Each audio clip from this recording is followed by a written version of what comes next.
মানুষ বড় ক্ষুধা, মানুষের মাঝে আল্লাহ বিরাজমান, তার মানে যে মানুষের মধ্যে আল্লাহ বিরাজমান ওই মানুষই আল্লাহ, আল্লাহ আর কোথাও নয়। মানুষের মাঝে আল্লাহ বিরাজমান। আসুন আমরা কোরআন থেকে জানি।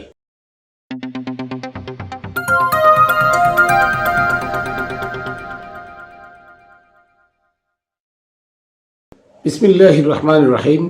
আসসালাতু ওয়াসসালামু আলা সাইয়্যিদিল মুরসালিন ওয়া আলিহি আজমাইন। প্রিয় তরিকার বন্ধুরা, দেশে দূরে যারা যেখানে আছেন সকলকে জানাই Khatune Jannat TV YouTube channel, Facebook page ও রামবেলের পক্ষ থেকে শুভেচ্ছা অভিনন্দন। সর্বপ্রথম আমি আমার ভক্তিপূর্ণ সালাম ও কদমবুসি প্রেরণ করি পাক পাঞ্জাতনের পাক দরবারে, সমস্ত অলিয়া উলিয়া গাউস কুতুব মনি ঋষি তাদের পাক দরবারে পাক চরণে, এবং বাবা শাহ আলী বগদাদী রহমতুল্লাহ আলাইহির পাক দরবারে, আমার দাদা গুরু মোতালেব শাহ রহমতুল্লাহ আলাইহির পাক দরবারে, এবং আমার গুরু হজরতে মানিক চাঁদ শাহ মাদ্দাজিল্লুহুল আলিয়া তার পাক চরণে।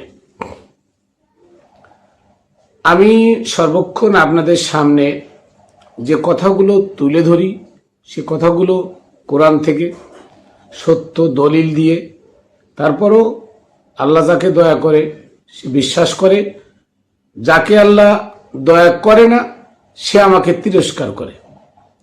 এটা আমার কিছু যায় আসে না, কারণ আল্লাহর এই সুন্দর রংমহল, উনি মুসিমাতর কামার ঋষি, স্বর্ণকার, কৃষি মজুর, দিন মজুর, পাইলট, ইঞ্জিনিয়ার, ব্যারিস্টার, অনেক প্রজাতির মানুষ দিয়ে এই রঙ্গমহলটা সাজিয়েছেন।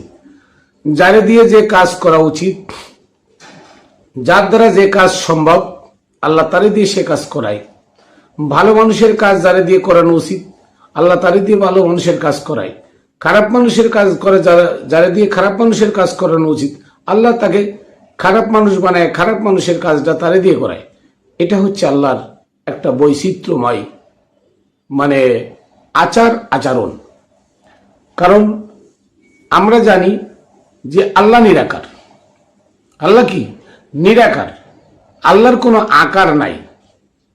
আল্লাহ একটা পাওয়ার, আর এই পাওয়ারটা যার ভিতরে বিকাশিত প্রকাশিত, আল্লাহ ওখানে সকারে। নিরাকার আল্লাহ ওখানে সকারে। যার মধ্যে আল্লাহ বিকাশিত প্রকাশিত হয় ওই ব্যক্তি আর ব্যক্তি থাকে না, ওই মানুষটার মানুষ থাকে না, ওই মানুষটা সব আল্লাহ হয়ে যায়। এ কথা আমার কথা নয়, এটা কোরআনের কথা। কি করে কোরআনের কথা? আসুন যে আমরা জানি, সূরা তওবার ৭৮ নম্বর আয়াতটা আমরা একটু আলোচনা করি। আল্লাহ বলছেন, আলাম ইয়ালামু আন্নাল্লাহ ইয়ালামু সিররাহুম ওয়া নাজওয়াহুম। তারা কি জানে না যে আল্লাহ তাদের গোপন এবং গোপন পরামর্শের খবরও জানেন? কে বলছে? আল্লাহ বলতেছে। হে রাসূল, তারা কি জানে না? আপনার উম্মাতেরা কি জানে না যে আল্লাহ তাদের গোপন খবর এবং গোপন রহস্য যেটা সেটা আল্লাহ জানেন?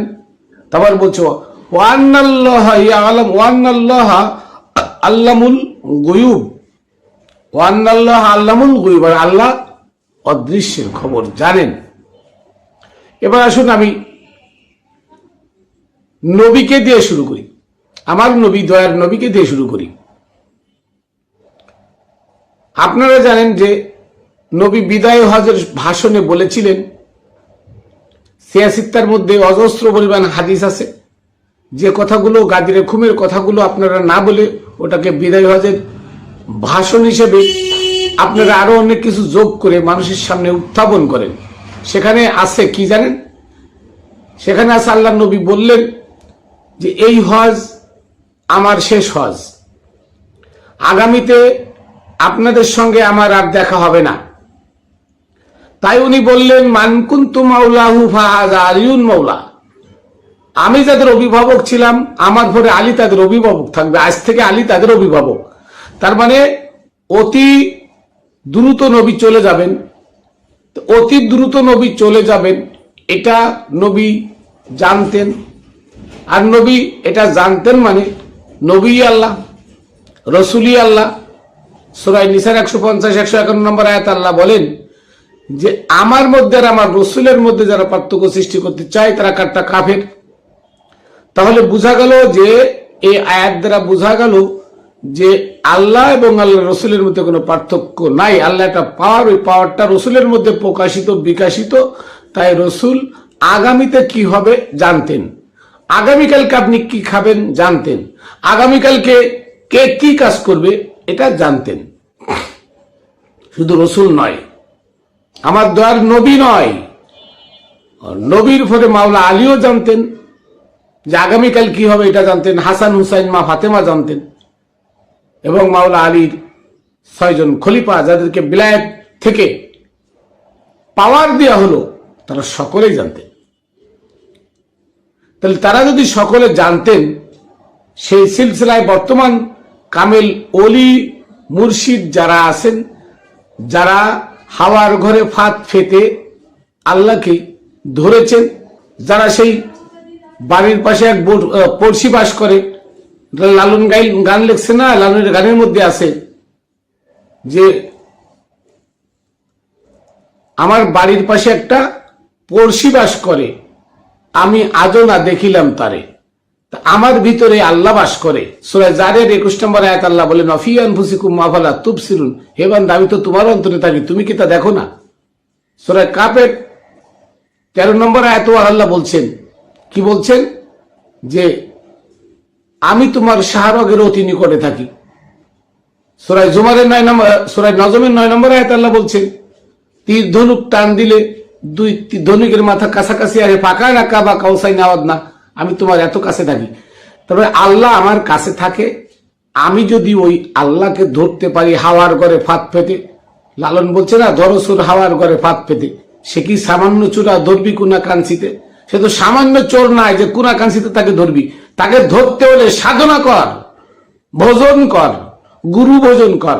যে গুরু আল্লাহকে পেয়ে গেছে তার কাছে যা, তার পদচরণের গোলামি কর, তার কাছে গিয়ে নিজের আমিত্বকে বিসর্জন দে, তার কাছে গিয়ে বায়াত হ, তার হাতে হাত দিয়ে বায়াত হ, আল্লাহর হাতে হাত দে, তাহলে তুই ওই চূড়াকে হাওয়ার ঘরে ধরতে পারবি।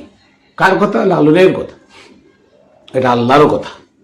সূরা লুকমানের 15 নম্বর আয়াত আল্লাহ এটা বলেছেন ইত্তাবি সাবিলা মান আনাবা ইলাইয়া, ওই সমস্ত মানুষের দেখানো রাস্তায় চলো যারা আমাকে পেয়ে গেছে। সূরা ইয়াসিনের 21 নম্বর আয়াতে বলছে ইত্তাবিউ মাল্লা ইয়াসালকুম আজরাউ ওয়া হুম মুহতাদুন, ওই সমস্ত মানুষের আনুগত্য করো যারা ধর্ম প্রচারে কোনো বিনিময় নেয় না, অথচ ওরা আল্লাহর পক্ষ থেকে হিদায়াত প্রাপ্ত। সূরা নিসার 59 নম্বর আয়াতে বলছেন ইয়া আইয়ুহাল্লাযিনা আমানু আতিউল্লাহ, তোমরা আল্লাহর আনুগত্য করতে চাও, ওয়া আতির রাসূল, তাহলে রাসূলের আনুগত্য করো। তবে রাসূলের আনুগত্য করলে আল্লাহর আনুগত্য যদি হয়ে যায় তাহলে রাসূল কে আর আল্লাহ কে? রাসূলই আল্লাহ, আল্লাহই রাসূল। এদের মধ্যে কোনো এর ভিতরে কোনো পার্থক্য নাই।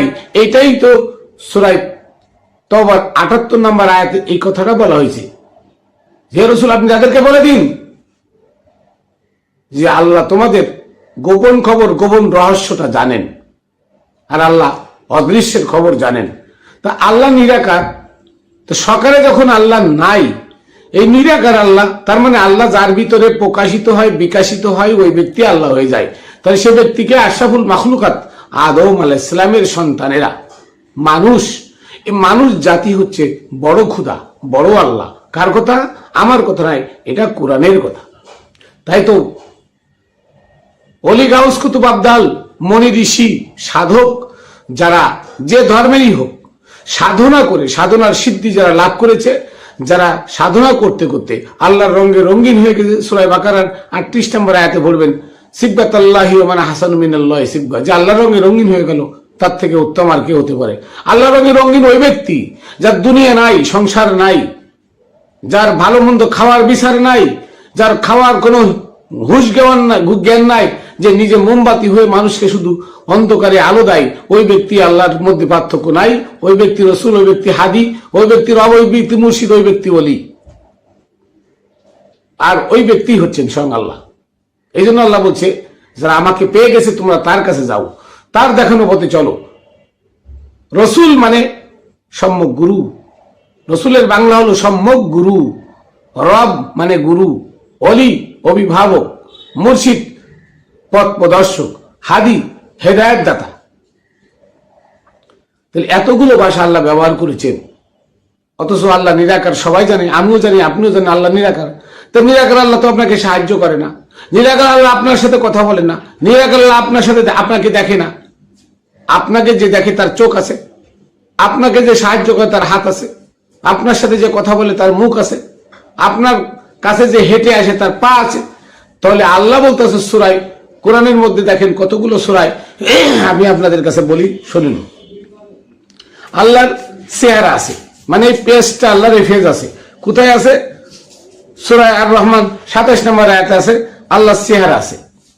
তাহলে কোরআনের সূরা আর রহমানের 27 নম্বর আয়াতে আল্লাহর চেহারা আছে, এটা আল্লাহ বলতেছেন আমার চেহারা আছে। তো নিরাকার আল্লাহ তো চেহারা থাকে না, তার মানে আল্লাহ মানুষের মধ্যে বিকাশিত প্রকাশিত, যে মানুষের মধ্যে ওই মানুষের চেহারাটা আল্লাহর চেহারা। এবার দেখেন আল্লাহর মুখ আছে, আল্লাহ কথা বলেন। আল্লাহর কি মুখ আছে, কথা বলেন। সূরা নিসা 164 নম্বর আয়াত আল্লাহর মুখ আছে, আল্লাহ কথা বলেন। সূরা আরাফ 143 নম্বর আয়াত আল্লাহর মুখ আছে, আল্লাহ মানুষের সাথে কথা বলেন। তাহলে নিরাকার আল্লাহর মুখ থাকে কি করে? নিরাকার আল্লাহর ফেস থাকে কি করে? এবার আসেন আল্লাহর চোখ আছে, তা নিরাকার যে তার তো চোখ থাকার কথা না, তা নিরাকার আল্লাহর চোখ আছে। সূরা আনামের 103 নম্বর আয়াত আল্লাহর চোখ আছে। সূরা হুদের 37 নম্বর আয়াত আল্লাহর চোখ আছে। সূরা তুর আয়াত নম্বর 48 আল্লাহর চোখ আছে। তা নিরাকার আল্লাহর চোখ থাকে কি করে আমার বলেন? যে একটা পাওয়ার, পাওয়ারের আবার চোখ থাকে কি করে? যেমন এই মোবাইলের মধ্যে চোখ আছে, কান আছে, নাক আছে, সবই আছে। কি করে? এই মোবাইলটাতে এখন আমেরিকায় একটা কল দিলাম, 2 সেকেন্ডের মধ্যে চলে যাবে। চলে যায়, আমি ভিডিও কল দিলাম, তাহলে ওইখানে যার সাথে কথা বলবো তার ছবি আমি দেখতেছি, আমার ছবি সেই দেখতেছে। তাহলে মোবাইলের চোখ কোথায়? এই মোবাইলের চোখ কোথায় আপনি একটু ভাবেন। আর এখানে কোনো তার দিয়ে জোড়া দেওয়া নাই, কোনো সরেঙ্গা পথ নাই। তাহলে মোবাইল দিয়ে যদি আর একটা লোক আমেরিকায়, সেই হাজার হাজার মাইল দূরে আমেরিকাতে বসে কি করতেছে, সেই জিনিসটা যদি মোবাইলে দেখা যায়, তার কথা শোনা যায়, তার মুখ আছে, মুখ দিয়ে বলতেছে, চোখ আছে, চোখ দিয়ে দেখতেছে, তার শরীর আছে, কান আছে, শুনতেছে, আমি যা বলতেছি সে শোনে, তার কথা আমি শুনতেছি। তাহলে এই লোহা লক্ষণের মাধ্যমে যদি এক জায়গার কথা আর এক জায়গায় আদান প্রদান হয়, কান দিয়ে শোনা যায়, চোখ দিয়ে দেখা যায়, মুখ দিয়ে বলা যায়, তাহলে আল্লাহ নিরাকার পাওয়ার, সে পাওয়ারটাও ওই মোবাইলের মতো এমন একটা পাওয়ার, যে পাওয়ারটা যার মধ্যে সেট করা হয়েছে, ওই লোকটির চোখ আল্লাহর চোখ, তার মুখ আল্লাহর মুখ, তার চেহারা আল্লাহর চেহারা। এবার আল্লাহ বলছেন আল্লাহর হাত আছে। আল্লাহর কি? আল্লাহর হাত আছে। সূরা হাক্কা 44 ও 46 নম্বর আয়াতে আল্লাহর হাত আছে। সূরা মায়েদা 64 নম্বর আয়াত আল্লাহর হাত আছে। সূরা জুমার আয়াত নম্বর 67 আল্লাহর হাত আছে। সূরা ফাতাহ আয়াত নম্বর 10 আল্লাহর হাত আছে। তো নিরাকার আল্লাহর হাত থাকে কি করে? তার মানে আল্লাহ যার মধ্যে বিকাশিত প্রকাশিত, ওই ব্যক্তি আল্লাহ। ওই ব্যক্তি মনের খবর জানে, ওই ব্যক্তি গোপন খবর জানে, ওই ব্যক্তি আদি অন্ত জানে, ওই ব্যক্তি আগামীতে আমি কি করব সেটা জানে। সে কে? আমার মুর্শিদ মানিক চান। না হলে আপনারা আইসে দেখেন, মনে মনে কথা বলবেন, সে কথা সে জানে। আপনি কি জন্য এসেছেন, কোথায় বাড়ি, আপনার বাপের নাম কি, আপনার দাদার নাম কি, 14 গোষ্ঠীর খবর সে জানে। কি করে জানে? কারণ সে হাওয়ার ঘরে ফাঁক ফেতে আল্লাহকে ধরেছে। সে বাড়ির পাশে এক পড়শি বাস করছে, পড়শির সাথে সাক্ষাৎ করেছে, ওই পড়শি তাকে দিদার দিয়েছে। ওই পড়শির জাতের সাথে আমার গুরু মানিক চাঁদ মিশে গেছে। ওই পড়শির জাতের সাথে আমার গুরু তার রঙে রঙিন হয়ে গেছে। ওই পড়শুর কাজ কি? ওই পড়শির কাজ হলো সমস্ত সৃষ্টিকুলকে সেবা দেওয়া। আমার দয়াল সমস্ত সৃষ্টিকুলকে সেবা দিচ্ছে। তার কাছে হিন্দু, বৌদ্ধ, মুসলমান, খ্রিস্টান, ইহুদি, নাসারা ধর্মের ভেদাভেদ নেই, মানুষের ভেদাভেদ নেই, কোনো জাতের ভেদাভেদ নেই, কোন জীবের, ছোট বড় কোন জীবের ভেদাভেদ নেই। যে কোনো জীব তার কাছ থেকে সেবা পায়, উনি হচ্ছেন আল্লাহ। সে কথা কোরআনে আল্লাহ বলছেন, সূরা তওবার 78 নম্বর আয়াতে বলছেন যে হে রাসূল, আপনি বলুন আপনার উম্মতদেরকে কি, যে তোমাদের গোপন খবর, গোপন পরামর্শ আমি আল্লাহ জানি। আল্লাহর গোপন পরামর্শ যে জানে সেই ব্যক্তি আল্লাহ। তার মধ্যে আর আল্লাহর মধ্যে কি কোনো পার্থক্য নাই। ওই ব্যক্তির হাত আল্লাহর হাত, ওই ব্যক্তির চোখ আল্লাহর চোখ, ওই ব্যক্তির কান আল্লাহর কান, ওই ব্যক্তির মুখ আল্লাহর মুখ।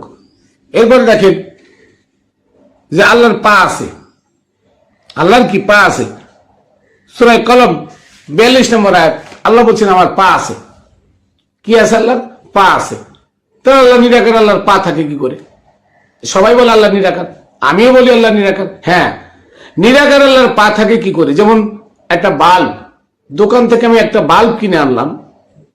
এই বাল্বটা যদি কেউ জিজ্ঞেস করে ভাই বাল্ব দিয়ে কি হবে, আমার ঘরে অন্ধকার, আমি আলো জ্বালাবো। বাল্ব দিয়ে আপনি আলো জ্বালাবেন, দোকান থেকে কিনে আনলেন বাল্ব, কিন্তু ওই বাল্ব যখন আনছেন ও বাল্ব কি জ্বলে? জ্বলে না। কেন? ওই বাল্ব তখনই জ্বলে যখনই একটা পজিটিভ একটা নেগেটিভ দিয়ে বাল্বে কালেকশন দিয়ে সুইচটা অন করবেন, তখন বাল্বটা জ্বলে উঠবে। তো বাল্ব জ্বলে কিসের জন্য জ্বলে? কি দিয়ে জ্বলে? একটা পাওয়ার। এই পাওয়ার যখন বাল্বের মধ্যে অ্যাড হয় তখন বাল্বটা জ্বলে। তাছাড়া বাল্বের কি কোনো ক্ষমতা আছে নিজে থেকে আলো দেওয়া? নাই। তো মানুষের কোনো ক্ষমতা নিজে থেকে আলো দেওয়া? যে মানুষের মধ্যে ওই পাওয়ারটা এসে বিকাশিত প্রকাশিত, ওই মানুষের আল্লাহর মধ্যে কোনো পার্থক্য নাই। ওই মানুষ রসুল, ওই মানুষ হাদি, ওই মানুষ রব, ওই মানুষ মুর্শিদ, ওই মানুষটাই বলি। আর তার মধ্যে যে আল্লাহ সেই মানুষের মধ্যে যে পার্থক্য সৃষ্টি করতে চাই, ওই লোকই কাট্টা কাফের। তার মানে বোঝা গেল যার মধ্যে আল্লাহ বিকাশিত প্রকাশিত, যেমন বাল্বের ক্ষমতা নাই কারেন্ট ছাড়া জ্বলা, কারেন্ট যখন দেওয়া হয় বাল্ব জ্বলে ওঠে, তখন বাল্বের কার্যকারিতা ঘটে। তখন মানুষ কি করে? বাল্বের মূল্যায়ন করে, না ঠিক আছে আলো ভালো আলো দিচ্ছে। তো ভালো আলো কার দেওয়ার কাজ? বাল্বের কাজ না। এটা কাজ কার? এটা হচ্ছে পজিটিভের কাজ, যেটা পাওয়ার, পাওয়ারটার কাজ। পাওয়ারটা যদি ভালো হয় তাহলে বাল্বটা ভালো জ্বলে, পাওয়ার কম হলে বাল্ব টিপ টিপ করে। তার মানে ক্ষমতা কার? ক্ষমতা আল্লাহর। আল্লাহ পাওয়ার। ওই আল্লাহ যার মধ্যে বিকাশিত প্রকাশিত, ওই মানুষটাই আল্লাহ, ওই মানুষটাই খোদা, ওই মানুষটা রব, ওই মানুষটা রসুল, ওই মানুষটা হাদি, ওই মানুষটা মুর্শিদ, ওই মানুষটাই হচ্ছে বলি। অতএব তার কাছে গিয়ে তুমি আত্মসমর্পণ করলে, সেই আত্মসমর্পণ স্বয়ং আল্লাহর কাছে করা হয়। তার কাছে কি আত্মসমর্পণ করলে আত্মসমর্পণ আল্লাহর সাথে করা হয়। ওই মানুষটাই আল্লাহ। আল্লাহ একটা পাওয়ার, যে পাওয়ার, সে পাওয়ারের চোখ মুখ হাত কান এগুলো থাকার কথা না, কিন্তু যার মধ্যে পাওয়ারটা প্রকাশিত বিকাশিত, ওই ব্যক্তিই আল্লাহ। তাই রসুল বললেন বিদায় হজের ভাষণে যে আগামীতে তোমাদের সাথে আমার আর দেখা হবে না। কেন? আমি থাকবো না। তার 83 দিন পরে রসুল চলে গেলেন। তাহলে রসুল জানতেন কি করে? তার মানে ওই পাওয়ারটাই তো রসুল, ওই পাওয়ারটাই আল্লাহ, রসুলই আল্লাহ। মোহাম্মদ প্রশংসিত। কি প্রশংসিত? আল্লাহ মোহাম্মদের মধ্যে বিকাশিত হয়ে প্রশংসিত হয়ে সারা দুনিয়ার মানুষের কাছে চিরদিন থাকবে। মোহাম্মদ মোহাম্মদ প্রশংসিত প্রশংসিত। আপনারা যে সিয়াসিত্তার হাদিস, লাখ লাখ হাদিস পড়েন, প্রত্যেকটা হাদিস ভবিষ্যৎবাণী। দাজ্জাল আসবে, তার এক চোখ থাকবে না। দাজ্জাল আসবে, তার এক চোখ থাকবে না, এক চোখ কানা। বলেছে কিনা? নবী বলেছেন। তো নবী গায়েব না জানলে বললেন কি করে? মানুষ তো মানুষের খবর জানে না, মানুষ তো গায়েবের খবর জানে না। তাহলে মানুষ আর সাধারণ মানুষ আর অসাধারণ মানুষ দুইটা দুই রকম। মানুষের মধ্যে হতে যারা প্রজ্বলিত প্রস্ফুটিত, যারা আধ্যাত্ম প্রাপ্ত, তারা হচ্ছে আল্লাহ। আরে আল্লাহ আছে বলে দুনিয়া চলে, আরে আল্লাহ না থাকলে দুনিয়া চলতো না। আল্লাহ নিজের কোন আসন বানায় বসে নাই। আল্লাহ মানুষের অন্তরে আছে, মানুষের ভিতরে আছে। আর মানুষের ভিতরে, যার ভিতরে আল্লাহ জাগ্রত, ওই মানুষটাই আল্লাহ। আর যার ভিতরে আল্লাহ ঘুমান্ত, সেই হলো ইবলিস।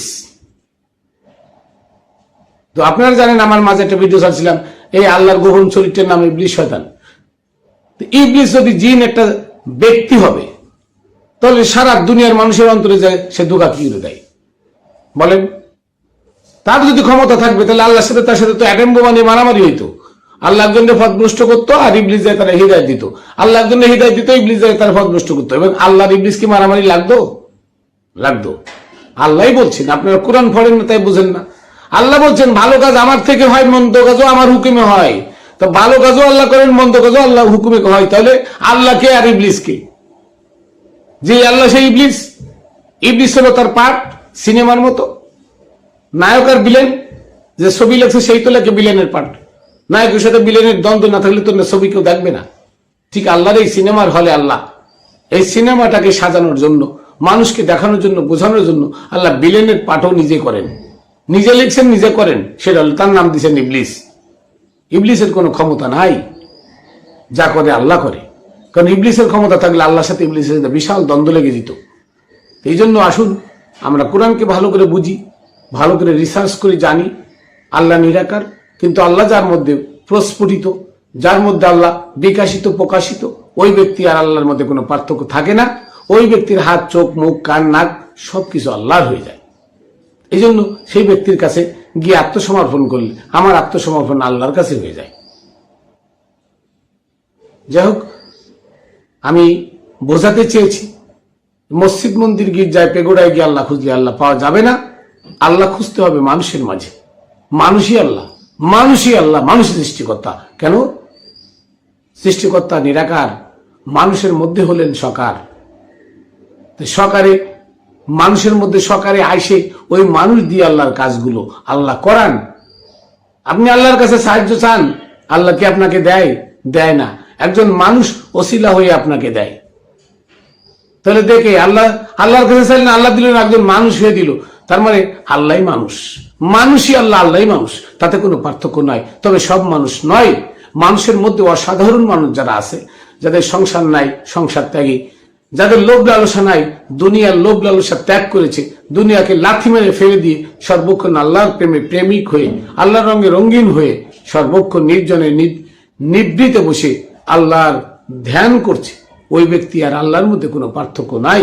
ওই ব্যক্তি নিজে মোমবাতি হয়ে জ্বলে মানুষকে আলো দিচ্ছে, ওই ব্যক্তি আল্লাহ। তাই মানুষ ভজলে শোনার মানুষ ছবির আলোর এই গানটা আপনারা পড়েছেন, শুনেছেন যে মানুষ ভজলে শোনার মানুষ হবি। মানুষ ভজলে বলছে, মানুষ ভজলে বলছে, মানুষ ভজলে আপনি মানুষ হবেন, আর মানুষ না বুঝলে আপনি মানুষ হবেন না। মানুষ বুঝতে হবে, সেই মানুষটা আপনাকে খুঁজতে বলছেন আল্লাহ। রব্বুল মাশরিকি ওয়াল মাগরিবি লা ইলাহা ইল্লাহু ফাত্তাখিযু ওয়াকিলা। পূর্ব পশ্চিমে রব আছে, সেই রবকে তোমরা উকিল হিসেবে ধরো। রব মানে গুরু। পূর্ব পশ্চিমে আল্লাহ বলছে, পূর্ব পশ্চিমে অনেক গুরু আছে, সে গুরুকে ওসিলা হিসেবে ধরো আমাকে পাওয়ার জন্য। সূরা মুজাম্মিলের আয়াতটা, রব্বুল মাশরিকি ওয়াল মাগরিবি লা ইলাহা ইল্লাহু ফাত্তাখিযু ওয়াকিলা। তোমার গুরু পূর্ব পশ্চিমে অনেক আছে, সে গুরুকে উকিল হিসেবে, মধ্যস্থকারী হিসেবে গুরু ধরো আমাকে পাওয়ার জন্য। আসুন আমরা কোরআনকে আঁকড়ে ধরি, কোরআনকে রিসার্চ করি। কোরআন একটা গাইডলাইন, কোরআন কোনো সওয়াবের কিতাব নয়। কোরআন পড়ে নামাজ পড়ে আল্লাহরে পাওয়া যাবে না। কোরআন পড়ে ফু দিলে, ঝাল ফুক দিলে তাতেও কোনো উপকার হবে না। ওই ব্যক্তির ফুতে উপকার হবে যে ব্যক্তির মধ্যে আল্লাহ বিকাশিত, প্রকাশিত। সে বলবে ভাঙ্গা আর এখনো জোড়া লেগে যাও, লেগে যাবে। হারানো মানুষ এখন চলে আসে, ফিরে চলে আসবে। অতএব বিপদ বালা মুসিবতে ওই ব্যক্তি আপনাকে সাহায্য করতে পারে যে ব্যক্তির মধ্যে আল্লাহ বিকাশিত, প্রকাশিত। কোরআনের কোনো ক্ষমতা নাই। কোরআন ফলে ফু দিয়ে পানি খাইলে তাতে কিছু হবে না, কারণ কোরআন একটা গাইডলাইন। এটা হলো মুর্দা কোরআন। জিন্দা কোরআন হচ্ছে আল্লাহর বান্দা, যে বান্দা আল্লাহর জন্য দুনিয়া ত্যাগ করেছে, সুখ শান্তি বিসর্জন দিয়ে আল্লাহর প্রেমে মগ্ন, ওই ব্যক্তি হচ্ছে আল্লাহ। ওই ব্যক্তির কথা, কাজ সবই আল্লাহর। যাই হোক, আমি আমার সংক্ষিপ্ত কথা এখানে শেষ করছি। আবারও জানাই পাক পাঞ্জাতনের পাক দরবারে আমার সালাম কদম বুসি। সমস্ত লিয়া উলিয়া, গাউস কুতুব, মনি ঋষি, তাদের পাক দরবারে আমার ভক্তিপূর্ণ চুম্বন, পাক চরণে ভক্তিপূর্ণ চুম্বন, এবং বাবা শাহ আলী বগদাদি সহ এই বাংলার যত লিয়া উলিয়া, গাউস কুতুব আছে, সকলের পাক দরবারে পাক কদমে আমার সালাম ভক্তি। আমার গুরু মানিক চাঁদ শাহ মাদ্দাজিল আলিয়া, আমার গুরুর পাক কদমে আমার ভক্তি চুম্বন রেখে এখানে শেষ করছি। আবার দেখা হবে অন্য ভিডিওতে। জয় গুরু।